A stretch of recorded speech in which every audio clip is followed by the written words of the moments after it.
Nagpadala ng team ang Department of Science and Technology o DOST sa lungsod ng Rojas sa Capiz para imbestigahan ang umano'y bola ng apoy na palutang-lutang tuwing gabi roon. Agad na nagtanong-tanong ang grupo ng astronomers sa ilang residente ng barangay San Jose tungkol sa kanilang nasaksiyan. Kumuha rin sila ng mga litrato sa lugar. Sa ngayon, hindi pa nila matukoy kung saan nagmumula ang misteryosong ilaw. Hindi rin sila sigurado kung ito ay isang bituin o kaya ay meteorite. Patuloy ang pagsasaliksik at investigasyon ng grupo tungkol sa pangyayari. Naghain ng not guilty plea si dating Maguindanao Governor Andalan Patuan Sr. sa mga kaso kaugnay sa Maguindanao Massacre.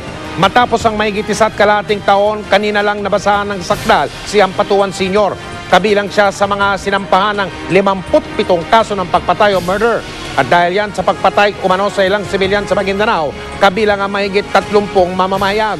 Naging madamdamin naman ang mga kamag-anak ng mga biktima ng igiit ni Patuan na wala siyang kasalanan.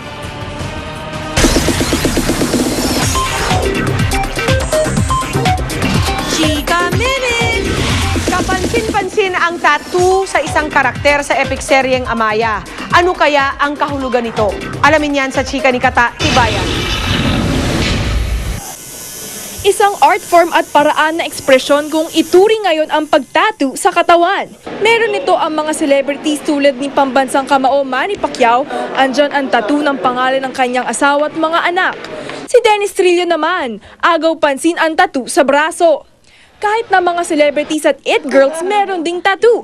Beautiful mess nga daw ang ibig sabihin ng tattoo sa likod ni Ellen Adarna. Si Solen Yusuf sadyang ipinapakita ang kanyang mga tattoo sa mga damit na isinusuot. Pero alam niyo ba na parte na ng kultura ng Pilipinas noong sinaunang panahon ang pagtatattoo?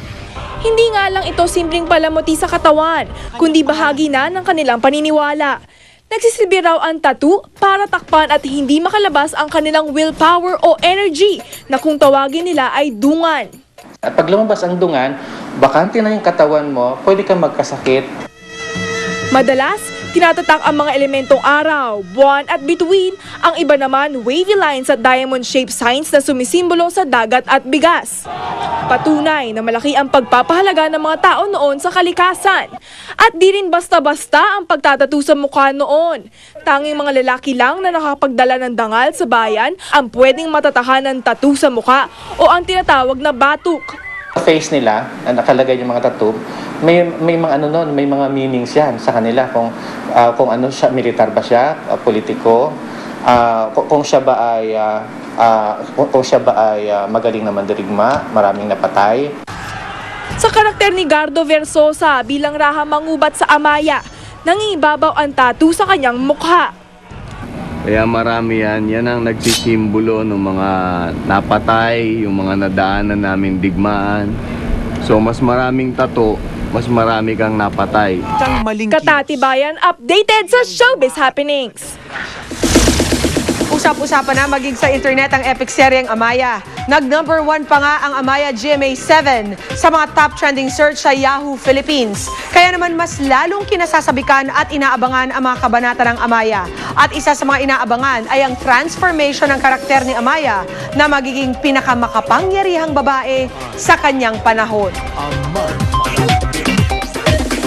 At yan ang mga may init kong chika for today. Tutukuli bukas for the hottest in showbiz. Dito lang sa Chika Minute. Ako po si Pia Guanyo. Mel, Mike? Salamat, Pia. Sa totoo lang, Mel, pang festival yung Amaya na yan, sabi ni Pia, ha? Tama nga. Mamayang gabi po antabayanan po ninyo ang Amaya at yan po ang mga balitang aming tinutukan sa nakalipas sa 24 oras. Maraming salamat sa inyong pagtitiwala mula sa tahanan ng katotohanan. Ako po si Mel Tiangco. Ako po si Mike Enriquez. Ito ang GMA. Walang kinikilingan, walang pinoprotektahan. Walang kasinungalingan, serbisyong totoo lamang. At dahil hindi natutulog ang balita, Nakatutok kami 24 oras.